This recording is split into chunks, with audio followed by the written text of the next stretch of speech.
افغانستان ولې ګټل شوې لوبه وبایلله. په دې ویډیو کې درته یو مهم راز وایو او لامل درته ښکاره کوو چې افغانستان دومره اسانه میچ څنګه وبایللو.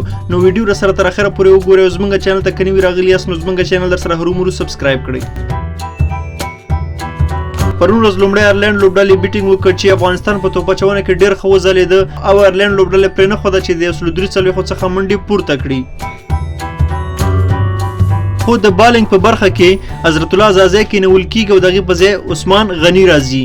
عثمان غني ته په یو میچ کې چانس ورکول کېږي نو هغه سره هم د خپل پرفارمنس غمي نو هغه سلو لوبه کوي تر څو خپله 50 وي خپل رن جوړ کړي چې په آینده میچو کې ورته چانس میلاو شي.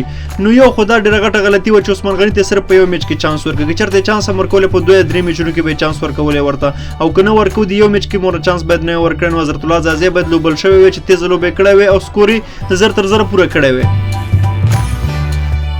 هغه نه وروسته بیا ون ډاون پوزیشن ته کریم جنت راوځي.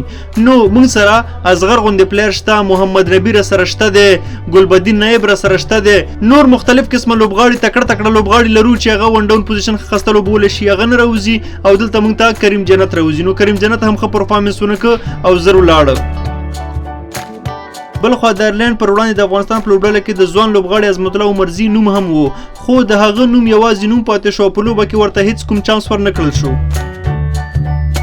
همداراز قیس احمد او نوین الحق چې دواړه پیاوړي لوبغاړي دي او پیاوړي توپ اچوونکي دي هم په لومړیو دوه لوبو کې ورته چانس ورنه کړل شو خو یوازې په وروستۍ لوبه کې ولوبول شول او موږ ټول ولیده چې دواړو ډېر ښه پرفارمنس وکړ او دواړو 3 ویکټې د ایرلینډ په خلاف ترسره کړې چې رنزونه هم ډېر کم ورکړل.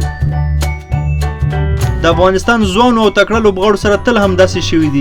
تر ډېره پورې دوی په لوبډله کې واخیستل شي خو په لوبه کې چانس نه ورکول کېږي لکه څنګه چې تاسو عظمت الله عمرزی ولیده. تاسو اوس په خپله فکر وکړئ چې په دې لوبو کې د شاپور زدران چانس ډېر جوړېده او که د نوین الحق چانس ډېر جوړېده.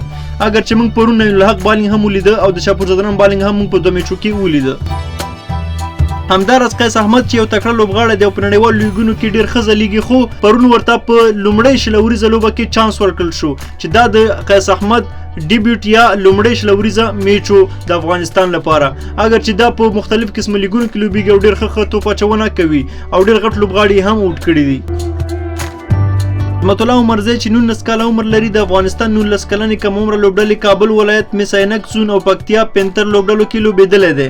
نوموړی د فرست کلاس په 15 لوبو کې 14 د لیسټ ای په 13 لوبو کې 19 او 3 شلوریزه لوبو کې 2 لوبغاړي سوځولي دي. همداراز په فرست کلاس کې 149 او لیسې کې 306 منډې هم ترلاسه کړي دي.